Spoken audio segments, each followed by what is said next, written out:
Nice to be back. You busy?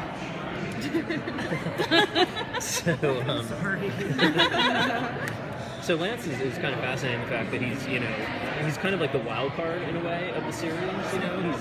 In what sense?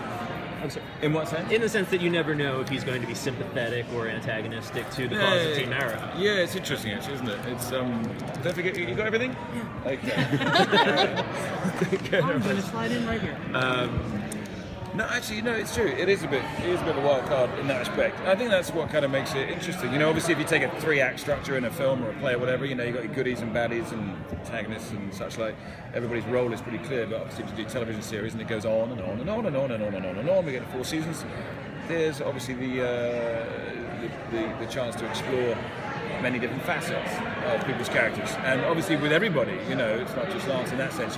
You see people doing good things, you see people doing bad things, questionable things, but particularly with story, Lance does represent that aspect of wild card in that, is he with him or against him, so it's nice playing that, it's nice having that, it's not so straightforward. Except when I hate him, everybody calls me a dick. Stop being such a dick to Arrow. Come on.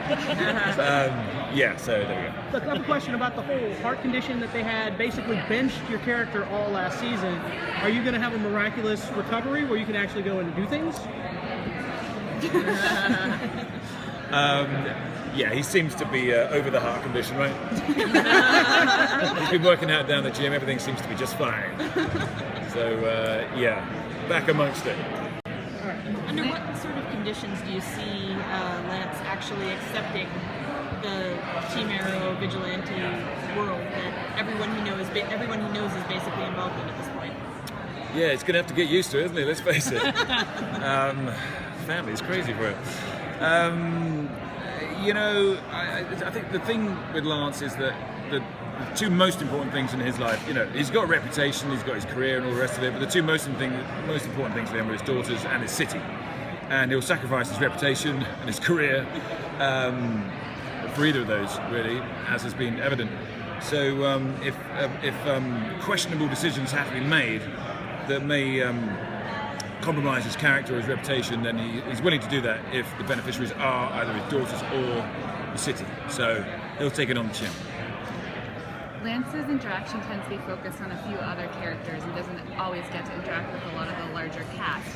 Do you know if that would change at all in season 4, or are there character dynamics you'd like to explore with Lance that haven't really been? Yeah, I always wanted to do more stuff with Ramsey. It's kind of interesting. The whole thing with Arrow, isn't it? I just did a convention down in Australia with Rila Fukushima, and we did a Q&A together. I was like, by the way, we've never met each other before now. We're on the same show, but we've never met each other once. How are you, my friend? The storylines are what they are. Obviously, we get a lot of family stuff, Arrow stuff, but it would be nice to explore more stuff. We'll see. I think now that the secret of who the Arrow is, now they're sort of moving past that, I think that opens up the potential for more involved storyline. Would you like to get a chance for you to cross over and have to go where the Flash is and work with that team a little bit? We had one crossover in last season, which I enjoyed a lot, and I think Lance was seen to smile in that episode. Because he got to hang out with a contemporary, Detective West, and he enjoyed that. So nothing much makes me smile in the world of Arrow. So maybe nipping over to Flash Country is where the smiles are. Yeah, it'd be nice. All right, thank you guys. Thank you.